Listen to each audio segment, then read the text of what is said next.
ಪ್ರಜ್ವಲ್ ಮೇಲೆ ಕೇಸ್ ಆಗಿದೆ, ಅರೆಸ್ಟ್ ಆಗಲೇಬೇಕು ಆಗುತ್ತೆ. ಆದರೆ ಎಲ್ರಿಗೂ ಇರೋ ಒಂದು ಡೌಟ್, ಅಕಸ್ಮಾತ್ ಪ್ರಜ್ವಲ್ ಗೆದ್ದುಬಿಟ್ರೆ ಅಂತ. ಪ್ರಜ್ವಲ್ ಗೆದ್ದುಬಿಟ್ಟಪ್ಪ ಎಲೆಕ್ಷನಲ್ಲಿ, ಏನು ಕಥೆ ಅಂತ ಒಂದು ಅನುಮಾನ ಇದ್ದೇ ಇರುತ್ತೆ. ಇವನು ಪಾರ್ಲಿಮೆಂಟ್ಗೆ ಎಂಟ್ರಿ ಆಗಬಹುದಾ, ಹೋಗಬಹುದಾ, ಇವನು JDS ಇಂದ ಅಮಾನತಾಗ್ಬಿಟ್ರೆ ಇವನು ಸಂಸದ ಸ್ಥಾನ ಕೂಡ ಹೊರಟು ಹೋಗ್ಬಿಡ್ತಾ ಇತ್ತು. ಅದು ಜನಸಾಮಾನ್ಯರ ವಲಯದಲ್ಲಿ ಬಹಳಷ್ಟು ಪ್ರಶ್ನೆಗಳಿದೆ.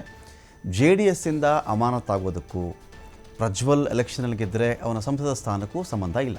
ಯಾವುದೇ ಪಾರ್ಟಿಲಾದರೂ ಅಷ್ಟೇ, ಯಾವುದೇ ವ್ಯಕ್ತಿ ಎಲೆಕ್ಷನಲ್ಲಿ ಒಂದು ವೇಳೆ ಗೆದ್ದ ಅಂತ ಹೇಳಿದ್ರೆ ಅದು ಅವನು ಗೆಲುವಷ್ಟೇ. ಜನ ಗೆಲ್ಲಿಸಿದ್ದವನು. ಪಾರ್ಟಿ ಅನ್ನೋದು ಒಂದು ಚಿಹ್ನೆಗೆ, ಅವನ ರೆಪ್ರೆಸೆಂಟೇಟಿವ್ಗೆ ಒಂದು ದಾರಿ ಅಷ್ಟೇ ಅಲ್ವೇ. ಗೆದ್ದಿರೋ ಸಂಸದನೇ ಅವನು. ಅದೇ ಸಂಸದನಾಗಿಯೇ ಮುಂದುವರಿತಾನೆ ಅವನು. ಅವನೀಗ ಆರೋಪಿಯಾಗಿದ್ದಾನೆ, ನಾಳೆ ದಿನ ಕೋರ್ಟ್ಗಳ ಕೇಸ್ಗಳು ಬರ್ತವೆ. ಕೇಸ್ಗಳು ಬಂದಾಗ ಅಕಸ್ಮಾತ್ ಅವನು ಶಿಕ್ಷೆ ಆಗಿಬಿಟ್ರೆ, ಶಿಕ್ಷೆಲಿ ಎಷ್ಟು, ಏನು, ಎತ್ತ, ಅವನು MP ಆಗಿ ಮುಂದುವರಿತಾನ, ಪಾರ್ಲಿಮೆಂಟ್ಗೂ ಹೋಗಬಹುದಾ? ಈ ಥರದ ಸಾಕಷ್ಟು ಪ್ರಶ್ನೆಗಳಿದೆ. ಇಲ್ಲಿ MP ಆಗಿ ಪ್ರಜ್ವಲ್ ಮುಂದುವರಿತಾನ, ಜೈಲಿಗೆ ಹೋದರೆ ಅವನ ಗತಿ ಏನು, ಪರಪ್ಪನ ಅಗ್ರಹಾರ ಸೇರಿಬಿಟ್ರೆ ಹಾಸನದ ಗತಿ ಏನು, ಜೈಲಲ್ಲಿದ್ದರೂ ಸಂಸತ್ತಿನಲ್ಲಿ ಹಾಸನದ ಪರ ಅವನು ಸೊಲ್ಲೆತ್ತಬಹುದೇ, ಸೋತ್ರೆ ಓಕೆ, ಆದರೆ ಗೆದ್ದರೆ ಮುಂದೆ ಏನು ಅನ್ನೋದೇ ತುಂಬ ಗೊಂದಲ ಮೂಡಿಸ್ತಾ ಇರ್ತಕ್ಕಂಥ ಪ್ರಶ್ನೆ. ಒಂದು ವೇಳೆ ಪ್ರಜ್ವಲ್ ಗೆದ್ದರೆ, ಅಕಸ್ಮಾತ್ ಅವನು ಗೆದ್ದುಬಿಟ್ರೆ, ಪ್ರಜ್ವಲ್ ರೇವಣ್ಣ MP ಆಗೇ ಇರ್ತಾನೆ. ಜೈಲಿಗೆ ಹೋಗಿದ್ದರೂ ಪ್ರಜ್ವಲ್ ರೇವಣ್ಣ ಗೆದ್ದರೆ ಸಂಸದ ಅಂತಲೇ ಪ್ರಮಾಣ ಪತ್ರವನ್ನು ಅವನಿಗೆ ಕೊಡಲಾಗುತ್ತೆ. ಎಲ್ಲ ಕೇಸ್ಗಳಲ್ಲಿ ಶಿಕ್ಷೆ ಅಥವಾ ಖುಲಾಸೆ ಆಗೋವರೆಗೂ ಅವನ ಸಂಸದನ ಸ್ಥಾನಮಾನ ಎಲ್ಲ ಕೂಡ ಅವನಿಗೆ ಸಿಗತ್ತೆ. ಜೈಲಲ್ಲಿದ್ದರೂ ಸಂಸತ್ತಿನಲ್ಲಿ ಲಿಖಿತ ಹಾಗೂ ಚುಕ್ಕೆ ಗುರುತಿನ ಪ್ರಶ್ನೆಯನ್ನು ಇವನು ಕೇಳಬಹುದು. ಜೈಲಿಂದಾನೇ ಸಂಬಂಧಪಟ್ಟ ಇಲಾಖೆಗಳಿಗೆ ಅನುದಾನವನ್ನು ಕೋರಿ ಇವನು ಲೆಟರ್ ಕೂಡ ಬರೀಬಹುದು. ಬೇಲ್ ಮೇಲೆ ಆಚೆ ಬಂದರೆ ಸಂಸತ್ತಿಗೂ ಹೋಗಬಹುದು. ಯಥಾ ಪ್ರಕಾರ ದಿಶಾ ಸೇರಿದಂತೆ ಎಲ್ಲ ಸಭೆಗಳಲ್ಲೂ ಕೂಡ ನೇತೃತ್ವವನ್ನು ಇವನು ವಹಿಸಬಹುದಾಗುತ್ತೆ. ಅಕಸ್ಮಾತ್ ಪ್ರಜ್ವಲ್ ಮೇಲಿನ ಆರೋಪಗಳು ಸಾಬೀತಾಗಿಬಿಟ್ರೆ ಮಿನಿಮಮ್ 2 ವರ್ಷ ಶಿಕ್ಷೆ ಆದರೆ, 2 ವರ್ಷಕ್ಕೆ ಒಂದಿನ ಕಡಿಮೆ ಶಿಕ್ಷೆ ಆದರೂ ಕೂಡ ಇವನು ಬಚಾವು. 2 ವರ್ಷ ಇದೆಯಲ್ಲ, ಆ 2 ವರ್ಷಕ್ಕೆ ಒಂದೇ ಒಂದಿನ ಕಡಿಮೆ ಶಿಕ್ಷೆ ಆಗಿಬಿಟ್ರೂ ಕೂಡ ಇವನ ಸಂಸದನ ಸ್ಥಾನ ಅಬಾಧಿತ. ಯಾರೂ ತೊಂದರೆ ಕೊಡಲ್ಲ ಇವನಿಗೆ.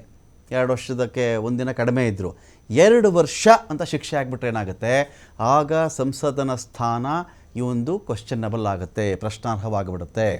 ಇದು ಏನಾದರೂ ಎಲ್ಲ ಕೋರ್ಟ್ಗಳಲ್ಲೂ ಕೂಡ, ಲೋಯರ್ ಕೋರ್ಟಿಂದ ಹಿಡಿದು ಸುಪ್ರೀಂ ಕೋರ್ಟ್ವರೆಗೂ ಹೋಗಿ 2 ವರ್ಷ ಶಿಕ್ಷೆ ಆಗಿದೆ ಅದನ್ನೇ ಎತ್ತಿ ಹಿಡಿತಾ ಬಂದು ಆ ಒಂದು ವಿಚಾರ ಸ್ಪೀಕರಿಗೆ ಬರುತ್ತೆ.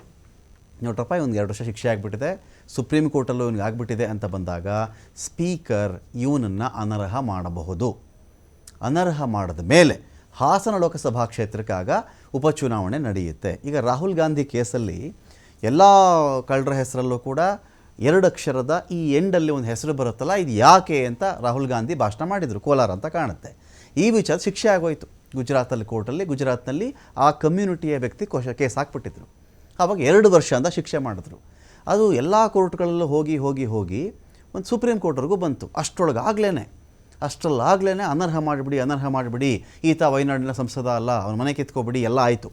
ಎಲ್ಲ ಆದಮೇಲೆ ಸುಪ್ರೀಂ ಕೋರ್ಟ್ ಕೇಸ್ ಹೋದಾಗ ಬಿದ್ದು ಹೋದಾಗ ಈ ಅನರ್ಹತೆ ಇತ್ತಲ್ಲ, ಮತ್ತೆ ಅದು ಅರ್ಹತೆಯಾಗಿ ಬದಲಾಯಿತು. ಅರ್ಥ ಆಯ್ತಾ ನಮಗೆ? ಹಾಗೆ ವಯನಾಡಿನ ಸಂಸದನಾಗಿಯೇ ಮತ್ತೆ ಮುಂದುವರೆದ್ರು. ಸುಪ್ರೀಂ ಕೋರ್ಟಲ್ಲೂ ಒಂದು ವೇಳೆ 2 ವರ್ಷನೇ ಶಿಕ್ಷೆ ಆಗಿಬಿಟ್ಟಿದ್ದರೆ ರಾಹುಲ್ ಗಾಂಧಿ ಮುಂದುವರಿಯೋಕೆ ಆಗ್ತಿರಲಿಲ್ಲ. ಸೊ ಹಾಗೆಯೇ ಇದು ಕೂಡ ಒಂದು ವೇಳೆ ಪ್ರಜ್ವಲ್ ಗೆದ್ದರೆ ಮಿನಿಮಮ್ 2 ವರ್ಷ ಅವನಿಗೆ ಶಿಕ್ಷೆ ಆದರೆ ಸಾಕು, ಅವನನ್ನು ಇದೇ ಲೋಕಸಭಾ ಸ್ಪೀಕರ್ ಅವರು ಸಂಸದ ಸ್ಥಾನದಿಂದ ಅನರ್ಹ ಮಾಡಬಹುದು. ಅಕಸ್ಮಾತ್ ಏನಾದರೂ 2 ವರ್ಷಕ್ಕಿಂತ ಒಂದೇ ಒಂದು ದಿನ ಕಡಿಮೆ ಶಿಕ್ಷೆ ಆಗಿಬಿಟ್ರು ಕೂಡ ಅನರ್ಹತೆ ಮಾಡೋಕ್ಕೆ ಬರಲ್ಲ. ಇದನ್ನು ಚಾಲೆಂಜ್ ಮಾಡ್ಕೊಂಡು ಹೋಗಬಹುದು. ಸುಪ್ರೀಂ ಕೋರ್ಟಲ್ಲಿ ಏನಾದರೂ ಅದು ಬದಲಾವಣೆ ಆದಾಗ ಮಾತ್ರ ಅವನ ಸಂಸದ ಸ್ಥಾನ ಅಬಾಧಿತ ಆಗುತ್ತೆ. ಸೋತುಬಿಟ್ನಾ, ಇದು ಯಾವುದು ಅಪ್ಲೈ ಆಗಲ್ಲ. ಇನ್ನೊಂದು ಕಡೆ ನಾವು ಚೆಕ್ ಮಾಡಿದ್ರೆ ಪೆನ್ ಡ್ರೈವ್ ಕೇಸ್ನಲ್ಲಿ ಕೂಡ ಸಾಕಷ್ಟು ವಿಚಾರಗಳೀಗ ಕೇಳಿ ಬರ್ತಾ ಇದೆ. ಸೊ ವೆಯ್ಟ್ ಮಾಡಬೇಕಾಗತ್ತೆ. ಇಲ್ಲೇನಾಗುತ್ತೆ, ಒಂದು ಇವನಲ್ಲಿರ್ತಕ್ಕಂಥ ಏನೇನು ಆರೋಪಗಳಿದೆ ಅಂಥೇಳಿ ಒಂದು ಭಾಗ, ಅದು ಎರಡನೇದು ಇದಕ್ಕೆ ಸಂಬಂಧಪಟ್ಟಂಥ ರಾಜಕೀಯ ಪೂರಿತ ಹೇಳಿಕೆಗಳಾಗ್ತವೆ. ಇದು ಏನಾಗುತ್ತೆ ನೋಡೋಣ.